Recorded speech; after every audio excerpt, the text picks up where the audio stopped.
What's going on, everybody? I'm Emmanuel, your host. Welcome back to the show. Today I want to talk about Donald Trump. So we are one day away. Today is Thursday, the 19th, 2017, January. So tomorrow, President-elect Donald Trump will be getting sworn in as our new president, the 45th president of the United States of America. Incredible. To be honest to you, I'm surprised the man is still alive.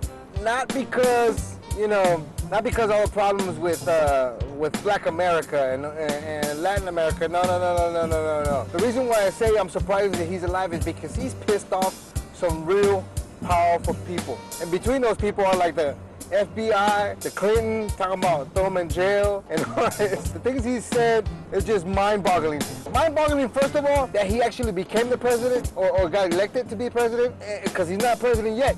I mean, not until you get sworn in, you're not the president, okay? Many things can happen from today and tomorrow, all right? A lot of things can go down. I mean, I've heard rumors about an assassination attempt. They want to declare martial law so he won't become president, so President Obama stay in office. I mean, I've heard all kinds of rumors. They want to start World War III so that becomes a national emergency. That way he can't be president, you know what I mean? Thanks to the Patriot Act, President Obama will stay in office until the problem is resolved, I guess. If it goes down, it'll never be resolved. I mean, look at Iraq, Afghanistan, all these places, we're still in there.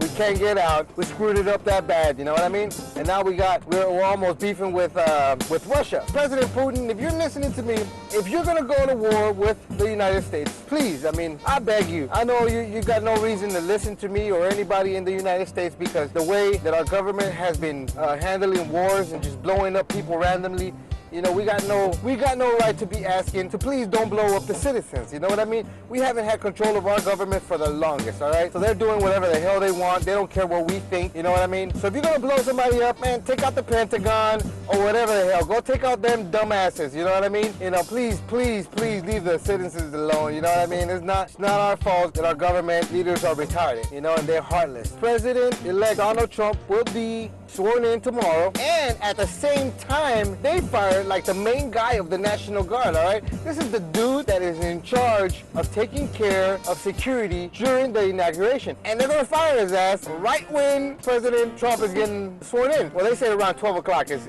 official. He's gone. So that right there already opens up all kinds of ways to people to get in. I mean, even his own folks would take Trump out just because of that. I don't know if Trump fired him or Obama fired him. I don't know who did it, but I know that they let the man go right before the inauguration. So if you fire your head of security right before you need to be secured the most, that's kind of crazy. Unless you already have somebody in mind that can take it over and take over the troops like immediately, and they have that kind of respect for the man, then, you know, all right, make the move. It's interesting to see the reaction of all the people. All right, you got all these people that are going to be protesting. It's already been said, there's all kind of funding going on for protests during the inauguration. On top of that, you got all these terrorists waiting to swing, because obviously he swung at Muslims. Muslims don't like him. Mexicans don't like him. Personally, you know, I ain't got no beef with him. When it comes to the wall, Mr. Trump, if you're listening, you know, if you want to build a nice, awesome wall, you're ready to go, you say you don't want to wait,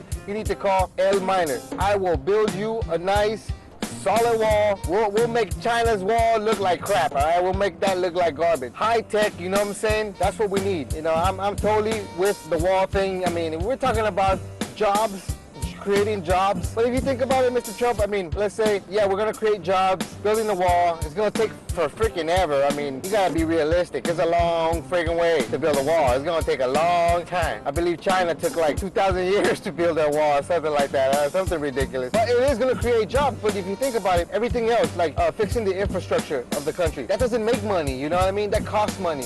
Everything that you spend and don't get anything back costs money. Now, I understand the infrastructure we use on a daily level to get from work and back, transport goods, all the stuff, right? But the wall, I mean, really, what money is it gonna make us? How is the wall going to generate money? Well, here's an idea. Why don't we make the wall a big, giant, massive solar panel, right?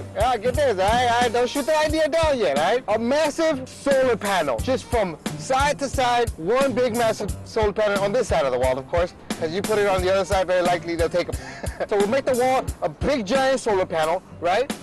So that'll generate electricity, and we can use this electricity. At the same time, we're protecting our borders, right? Now, we can use that electricity to store, to feed it to the nearby cities. We can use the electricity of the wall to power all the equipment on the wall, cameras, sensors, so on and so forth. That'll be a way, even though it's going to be a cost, it's also going to save us money by generating solar power. Since the sun is on the southern part of the equator most of the time, and we're talking about the sun coming out from the east to the west, it always is on the side of Mexico. So putting the panels over there would be the best, the more ideal thing.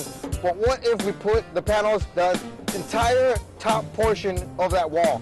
Or how about we paint the wall with that new solar panel material that absorbs the sunlight and turns it into energy? Well, you know, that's kind of just my idea, just throwing it out there for everybody. But, you know, I'm kind of cool. I'm happy that, you know, that it's about to go down. We're about to get our new president.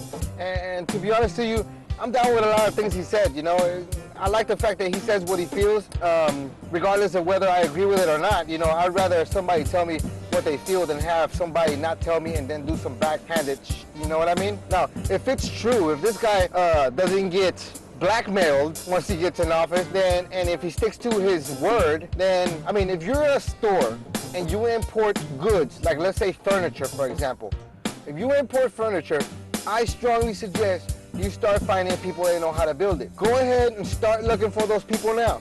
Because if Donald Trump is telling the truth and he's going to start hitting you guys in the pocket, believe me, it's going to be way better to have your own people here in the U.S. build your furniture than having it imported. I guarantee it. You know what I mean? If anybody out there, you know, El Miner builds furniture, I can build you furniture from scratch. That's my gig. That's what I do. Call me up. I'll be glad to train you some folks, get you some styles, and we'll start putting out some product. Cars, you hear things like Ford is coming back. You hear things that Chrysler's coming back.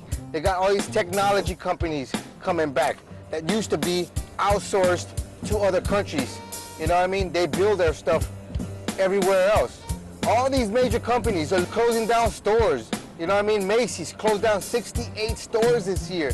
I mean, they're a big importer of product. Everything they sell is imported from somewhere else. If nobody has jobs, because you know the number they give us for the people that are not working, you know, the unemployment number is fake, super fake. Donald Trump has said it himself. He's giving us the real number. You know what I mean? That number is fake. A lot of people don't have no jobs. So if a lot of people don't have no jobs, they don't generate money, they can't buy anything. So I don't care how much you import, eventually everybody's gonna be broke because you ain't got no jobs here. You know what I mean? So how is anybody gonna buy any of your product? It's not gonna happen. So the best thing to do is start thinking of ways to get into a manufacturing type of business. If Donald Trump sticks to his word, you will be profitable. There is no way, it's impossible not to be profitable if he follows exactly what he said. Now, mind you, that I'm saying this if he is not a fake, all right?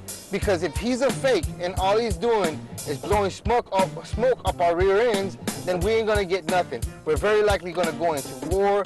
We're very likely going to martial law or something like that before any of those promises get done. Just like Obama, just like all these other presidents we've had before, promise after promise and nothing gets delivered. Obamacare is a disaster, we all know it, you know what I mean? The only people who benefit from Obamacare is people who never did have it and they get to pay pennies. But all the rest of us like me that, you know, I got 2 jobs or whatnot, you know, I gotta pay more. I gotta pay more, and why? Why do I have to pay more if I work harder? What's up with that? People that don't work, they get the easy street, but me that I work, I gotta pay more? That sucks. Screw that shit. You know what I mean? All in all, I hope everything goes well. Mr. Trump, I wish you the best of luck. Congratulations. I hope there's no freaking loon bags that try to kill you in your inauguration.